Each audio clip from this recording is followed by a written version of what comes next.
Welcome and अस्सलाम वालेकुम to sir Zariya Babar academy सिंबोर्ड फिज़िक्स मैट्रिक। ओके, जैसे कि हमने पहले कंटेंट में जिक्र किया था, जो हमारी इंट्रोडक्शन वीडियो थी, कि अब आपको बेसिकली हम लोग ले आएंगे चैप्टर्स पे।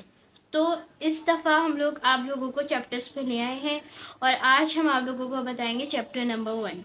तो चैप्टर नंबर 1 हमारा बहुत ही इजी चैप्टर है। चैप्टर नंबर 1 है जनरल वेव्स प्रॉपर्टीज़। अच्छा, अब इसमें हम लोग पढ़ते हैं कि वेव्स क्या होती हैं और उसकी प्रॉपर्टीज़ क्या होंगी, उसकी खसूसियात क्या होंगी। ठीक है, तो सबसे पहले हम वेव्स की बात कर लेते हैं। अच्छा, अब वेव कोई भी ऐसी एनर्जी या ऐसी एनर्जी जो एक जगह से दूसरी जगह ट्रेवल कर सके, उसको हम वेव कहते हैं। ऐसी एनर्जी जो एक जगह से दूसरी जगह ट्रेवल कर सके, उसको हम वेव कहते हैं। या फिर एक जगह से दूसरी जगह ट्रांसफ़र हो सके, उसको हम वेव कहते हैं। इसकी डेफिनेशन में हम ये लिख सकते हैं कि the energy transfer from one place to another is known as wave. या फिर the transference of energy from one place to another place is known as waves. अब इसकी डेफिनेशन लिखें। ओके, डेफिनेशन लिखें। The transference of energy The transference of energy from one place to another is known as waves. The transference of energy from one place to another is known as waves.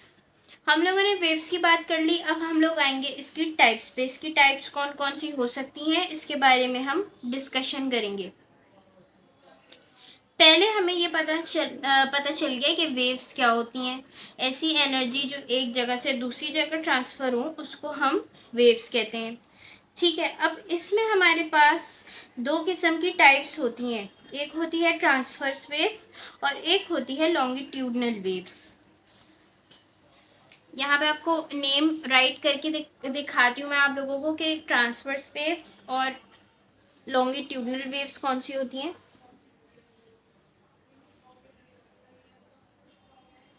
ये होती है transverse wave and this is longitudinal wave. Okay, तो basically transverse wave कौन सी wave होती होगी। Transverse wave और longitudinal wave में क्या डिफरेंस है। लॉन्गिट्यूडनल वेव वो वेव है जो कि पैरेलल ट्रेवल करती है। पैरेलल यानी 0 डिग्री का एंगल बनाएगी। फॉर एग्जांपल मैं आपको एक एग्जांपल शो करती हूँ। यहाँ पे एक वेव बना के दिखाऊंगी ताकि आप लोगों को ये बात समझ में आ जाए कि वेव बेसिकली होती क्या है।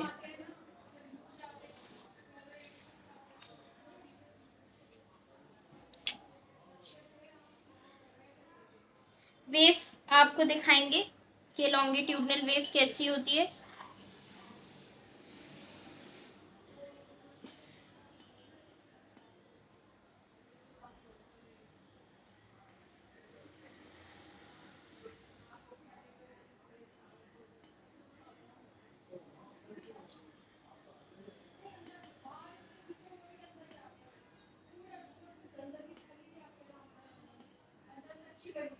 सॉरी, लाइंस थोड़ी हमारी टेढ़ी हो गई हैं, लेकिन आपको समझ में आ जाएगा। लॉन्गिट्यूडनल वेव बेसिकली वो वेव्स होती हैं जो पैरेलल हो। पैरेलल मतलब आपस में 0 डिग्री का एंगल बनाए, आपस में कोई भी डिग्री का एंगल ना हो, एंगल बने तो सिर्फ 0 डिग्री का। और ये इसकी मीन पोजीशन होती है। जो लाइन मैंने बनाई है इसको हम लोग मीन पोजीशन कहते हैं। मीन पोजीशन, मीन पोजीशन यानी कोई भी एक ऐसी पोजीशन जो कि यहाँ पे भी मैं लिख देती हूँ मीन पोजीशन। मीन पोजीशन कोई भी ऐसी पोजीशन होती है जिससे आगे की लिमिट अगर आप क्रॉस करेंगे तो वो बिखर जाएगा, वो ख़त्म हो जाएगा। पहली वाली चीज़, पहली वाली टाइप नहीं रहेगी जो बाद में हो, क्योंकि इसके बाद एक्सट्रीम पोजीशन स्टार्ट हो जाएगी। यहाँ से आपकी एक्सट्रीम पोजीशन स्टार्ट हो जाएगी। अगर आप इस मीन पोजीशन को क्रॉस करके आगे चले जाएगी ये वेव, तो ये एक्सट्रीम पोजीशन स्टार्ट हो जाएगी। एक्सट्रीम पोजीशन ऐसी पोजीशन होती है जिसके बाद वो वापस अपनी उस पोजीशन में नहीं आ सकता जिस पोजीशन में पहले था। ठीक है, इसकी एक एग्जांपल बड़ी अच्छी होती है स्प्रिंग की, वो मैं आपको दिखाती हूँ तो आपको आसानी से समझ में आ जाएगा कि मैं क्या बात करना चाह रही हूँ, एक्सट्रीम और मीन का डिफरेंस क्या है।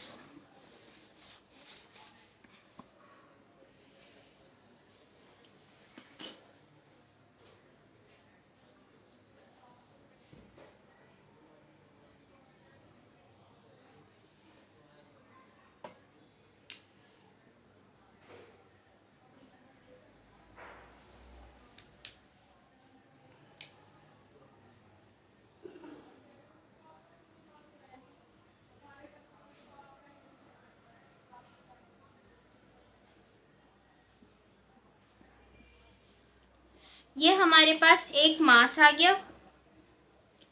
मास कोई भी ऐसी बॉडी जो जगह घेरे उसको हम मास कहते हैं। ठीक है, और ये हमारे पास आ गया स्प्रिंग। ये हमारे पास क्या आ गया, स्प्रिंग, और ये क्या आ गया हमारे पास, मास। अब ये एक ऐसी वॉल समझ लें या कोई भी एक ऐसी जगह है जहाँ से बॉडी अटैच है और यहाँ से ये मूव नहीं कर सकती क्योंकि यहीं से बॉडी अटैच है। ठीक है, तो ये आप कह लें कोई भी ऐसा रिजिड पॉइंट है। रिजिड मतलब सख्त पॉइंट जहाँ से ये बॉडी अटैच है। रिजिड मतलब सख्त, ऐसी जगह जो कि हार्ड हो, जैसे कि आपकी वॉल्स होती हैं वो हार्ड होती है, वो जैसे आप हाथ लगाएंगे तो ऐसा तो नहीं होगा कि वो गिर जाएंगी, वो अपनी जगह पे ही रहेंगी, तो उसको हम रिजिड पॉइंट कहते हैं या फिर रिजिड स्पेस कहेंगे, जो कि हार्ड स्ट्रक्चर हो, जो हिल ना सके, एक मामूली से झटके से हिल ना सके, बल्कि उसमें बहुत ज़्यादा फोर्स लगाने से वो हिल भी सकता है। हम उस पर बाद में बात करेंगे, अभी हम लोग पॉइंट पे आते हैं। तो हमारा पॉइंट ये है कि इस एक्सट्रीम और मीन पोजीशन क्या होती है। अब स्प्रिंग की ये वाली पोजीशन मीन है, ये वाली पोजीशन क्या है, मीन। मेन पोजीशन यानी इस पोजीशन से वो बाहर नहीं निकल सकता। अच्छा चलें, सपोज कर लें, अब आप कहेंगे कि मेन पोजीशन ये है तो हम क्या मास को कभी हिलाएंगे नहीं। बिल्कुल, आप लोग मास को हिलाएंगे। मास को आप लोग हिला के हल्का सा, सपोज कर लें मेन पोजीशन यहाँ तक है, यहाँ से स्टार्ट होती है यहाँ तक है। अब मास को बस इतना हिला सकते हैं। मास को आप हिला के छोड़ देंगे, स्प्रिंग यूँ जाएगा फिर वापस यूँ आएगा, फिर यूँ जाएगा फिर वापस यूँ आएगा, तो मास अपनी जगह पे यहाँ पे आ जाएगा। अब मास जब यहाँ पे आएगा तो आपको ये दिख जाएगा कि या तो मास यहाँ पे आएगा या दोबारा आएगा, फिर उसके बाद वापस जाएगा, फिर वो आप वापस अपनी नॉर्मल पोजीशन में आ जाएगा। ये इसकी नॉर्मल पोजीशन है जहाँ ये पहले से था जब फोर्स नहीं लगाई थी, तो इस पर कोई जब कुछ भी फोर्स नहीं लगी थी तो ये अपनी जगह पे, ये इसकी नॉर्मल पोजीशन है। लेकिन जब हमने इस पर फोर्स लगाई तो ये इसने मूवमेंट की, पहले बाहर गया फिर वापस अंदर आया, फिर बाहर गया फिर वापस अंदर आया। अब हम क्या कह रहे हैं कि एक्सट्रीम पोजीशन क्या होती है। अब एक्सट्रीम समझ लें आपके, ये एक्सट्रीम पोजीशन है। एक्सट्रीम पोजीशन वो पोजीशन जहाँ पर अगर स्प्रिंग चला गया तो वापस अपनी नॉर्मल पोजीशन में नहीं आ सकता। ठीक है, अब हमने मास को यहाँ तक खींच दिया, अब आपका स्प्रिंग खींच गया, अब इसके अंदर से क्या ख़त्म हो गई, इलास्टिसिटी ख़त्म हो गई। इलास्टिसिटी क्या होती है, कोई भी ऐसी चीज़ जो कि इलास्टिक मटेरियल क्रिएट करे, इलास्टिसिटी क्रिएट करे, यानी आपस में खिंचाव पैदा करे। अब उसके अंदर अपने खिंचाव हो तो उसको हम इलास्टिसिटी कहते हैं। लेकिन अगर हमने मास को बहुत ज़्यादा खींच लिया, एक्सट्रीम पे ले गए और स्प्रिंग खिंच गया, इलास्टिसिटी उसके अंदर से ख़त्म हो जाएगी, इलास्टिक व्यू उसके अंदर से ख़त्म हो जाएगा। फिर ये एक्सट्रीम पोजीशन में क्योंकि जा चुकी होगी तो स्प्रिंग आपका खुल जाएगा, इसके अंदर से इलास्टिसिटी ख़त्म हो जाएगी। अब लॉन्गिट्यूडनल वेव की इस वक्त ग्राफ डायग्राम क्या होगी। पहले वाली ग्राफ डायग्राम हमने डिस्कस की थी जिसमें वेव सारी पैरेलल जा रही थी, बिल्कुल अपनी अपनी जगह पे जा रही थी, कोई भी ऐसा नहीं था बहुत ज़्यादा करीब है बहुत ज़्यादा दूर है, सब एक जैसे ही ट्रैवल कर रही थी। लेकिन अगर इस तरह का स्प्रिंग हो जिसको हम लोग खींच के छोड़ें और फिर वो वापस जाए फिर बाहर आए फिर वापस जाए फिर बाहर आए, तो उस वक्त क्या ग्राफ होगा वो मैं आपको ड्रॉ करके दिखाती हूँ।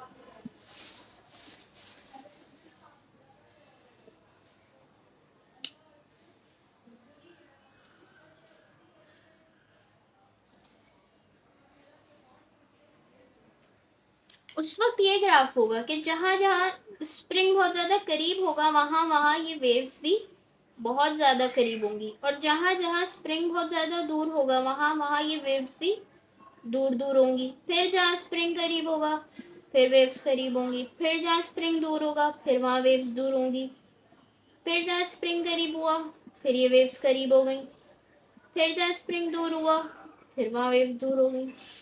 तो अब यहाँ पे जब वेव्स के बीच में स्पेस आ रहा है, अच्छा अब डायग्राम थोड़ी मेरी गलत बन रही है क्योंकि बोर्ड असल में नीचे रखा हुआ है तो थोड़ा ऐसे प्रॉब्लम हो रहा है, लेकिन इट्स ओके। तो यहाँ पे जहाँ स्पेस हमारे पास आ रहा है तो उस जहाँ स्पेस आ रहा होता है उस पॉइंट ऑफ व्यू को हम लोग कहते हैं बेसिकली रेयरफेक्शन। रेयरफेक्शन एक ऐसा पॉइंट है जहाँ पे स्पेस आ जाए, अगर स्पेस आ जाए तो हम लोग उस पॉइंट को रेयरफेक्शन कहते हैं। जैसे यहाँ पे वेव्स के बीच में स्पेस आ रहा है तो रेयरफेक्शन हो रही है, यहाँ पे रेयरफेक्शन हो रही है, यहाँ पे रेयरफेक्शन हो रही है। लेकिन जब वेव्स आपस में बहुत ज़्यादा मिल रही हैं तो उसको हम लोग कहते हैं कंप्रेशन। क्या कहते हैं? कंप्रेशन। कंप्रेशन मीन्स जब वेव्स बहुत ज़्यादा आपस में कंप्रेस हों, आपस में टकराएं और आपस में प्रेस होने लगे तो उसको हम लोग कहते हैं कंप्रेशन। तो यहाँ पे कंप्रेशन हो रहा है, वहाँ पे रेयरफेक्शन हो रहा है। ये हमारी आज की क्लास थी जिसमें हमने लॉन्गिट्यूडनल वेव्स को डिस्कस किया था। नेक्स्ट क्लास में हम लोग डिस्कस करेंगे ट्रांसवर्स वेव को। आई होप कि आपको ये बहुत अच्छे से समझ में आया होगा। हमारे चैनल को ज़रूर लाइक करें, सब्सक्राइब करें, कमेंट करें। जो भी आपका क्वेश्चन है, जो भी आप लोग जानना चाहते हैं वो आप लोग कमेंट कर सकते हैं। और हमारे चैनल को सब्सक्राइब करना बिल्कुल ना भूलें। नोटिफिकेशन बटन को ज़रूर प्रेस करें ताकि आप हमेशा नोटिफाइड रहें जो भी वीडियोस आपके पास शेयर की जाएं। और इसके अलावा आपको नोट्स भी प्रोवाइड किए जाएंगे, टारगेट पेपर भी प्रोवाइड किए जाएंगे। जो भी और नीड्स आपको चाहिए, कोई और क्लास की आपकी रिक्वेस्ट है, मैथ्स की रिक्वेस्ट है या कोई केमिस्ट्री की रिक्वेस्ट है तो वो ज़रूर शेयर करिएगा। ये चैनल न्यू है लेकिन मेरे स्टूडेंट्स काफ़ी पुराने हैं तो उनकी रिक्वेस्ट पे ये वीडियो स्टार्ट किए हैं। अब आप लोग बताएं कि इस वीडियो का पॉइंट ऑफ व्यू कैसा है, इसका रिव्यू कैसा है। कमेंट लाइक ज़रूर करें और हमारे चैनल को ज़रूर सब्सक्राइब करें और बताएं कि आपको और कौन सी वीडियोस की नीड है। थैंक यू एंड अल्लाह हाफिज़।